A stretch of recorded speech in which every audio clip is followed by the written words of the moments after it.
Magandang araw po. This is my first time na sumulat about my experience na muntik ko na ang ikapahamak.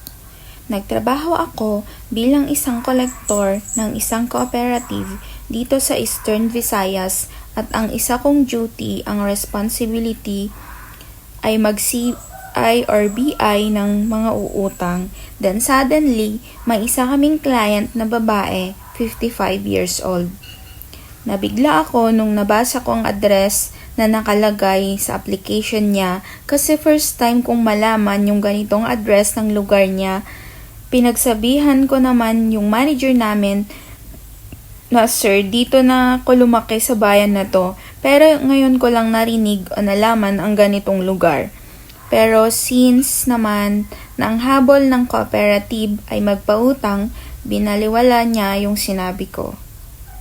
Then, eto na yung schedule ko na pumunta sa lugar na yun. At 3 a.m., bumiyahe na ako papunta sa lugar ng client namin. Inagahan ko lang kasi, base sa nakalap kong information, 4 hours ang biyahe sa motor, nakarating ako ng ligtas sa bayan ng client around 7:30 a.m. Tapos, sinabihan na ako, Sir, tara na, sakay ako sa'yo, punta tayo ng Tawiran, papuntang isla sa amin. Pero daan muna tayo ng merkado, bibili tayo ng asin. Di ko akalain na yung asin na binili namin ay protection ko pala yun sa lugar nila. Eto na, dumating na kami 9 a.m. sa barangay nila. Lahat ng nakatambay sa daungan at mga nakakasalubong namin lalim ng tingin sa akin. Para akong artista, sabi ko sa client. Response naman niya ay, Sir, wag mo na lang pansinin. Then, dun pagdating namin sa kanila, pinakita niya, tindahan niya.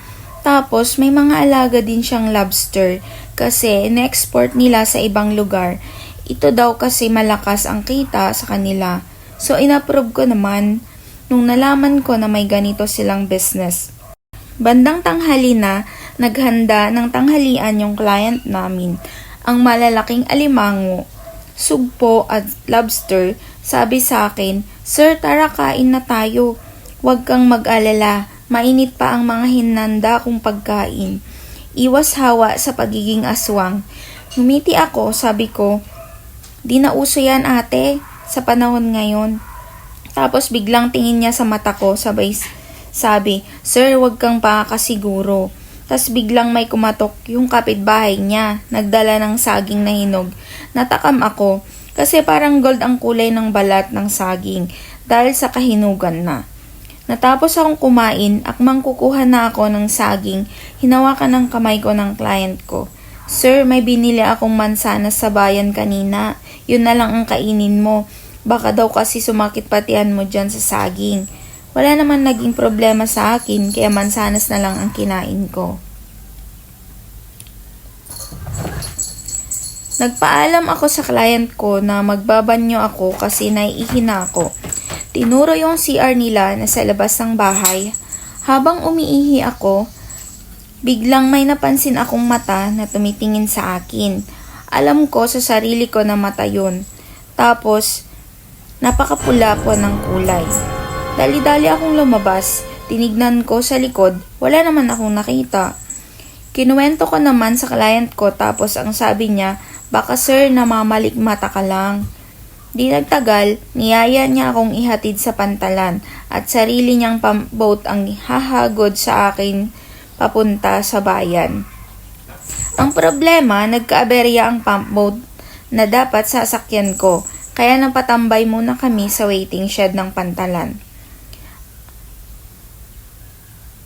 At nawawerduhan lang ako sa mga kinikilos ng mga tao na nandun ay puro pa pabulong-bulong ang kanilang pag-uusap, di naman tulad sa karaniwang tambay na nagtatawanan at nag-uusap ng normal.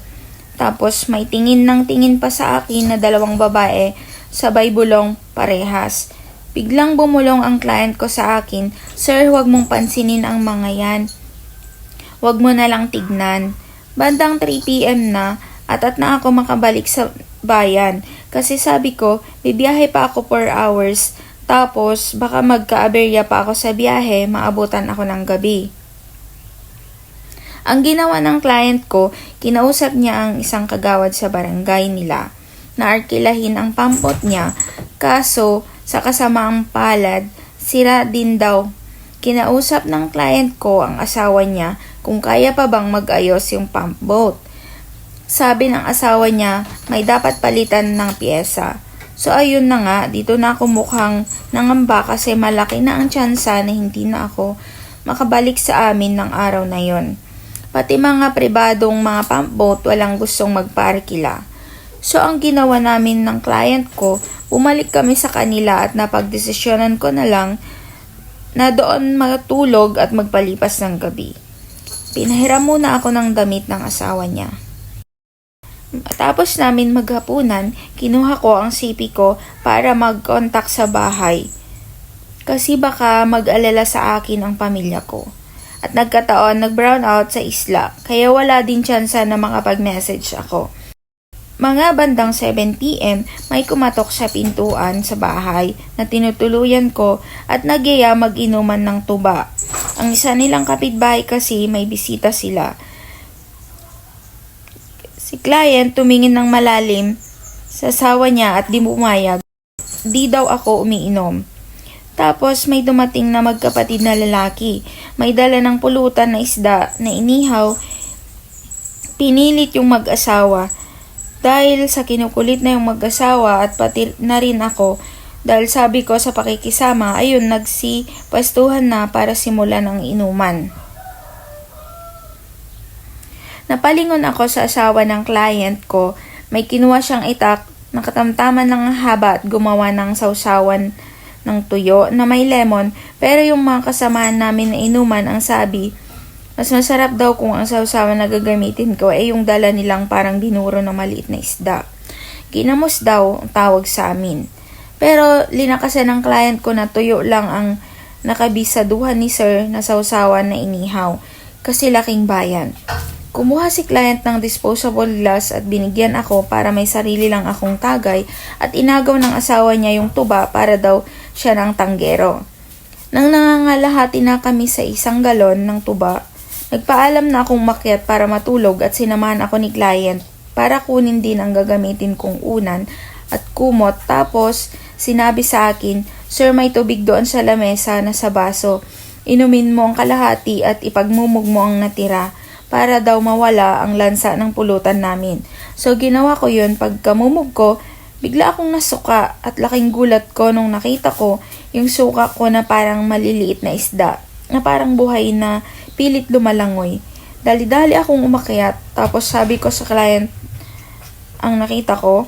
Parang di na nagtaka o nagulat si client. Tapos sinabi niya sa akin, "Sir, maniwala ka, totoo ang aswang. Dahil sa lugar na to, may presensya ang mga aswang." Bigla na lang nangilabot ang balahibo ko. Sila ay mga aswang, pero hanggat hindi ka gumagawa ng ikinagagalit nila, hindi ka nila gagalawin. Ang problema lang, yung 2 babae na nakita mo sa waiting shed kanina na nagbulungan ay gusto kang mapangasawa ng isa doon at gusto kang hawaan ng pagiging aswang para hindi ka na makalabas sa lugar na to.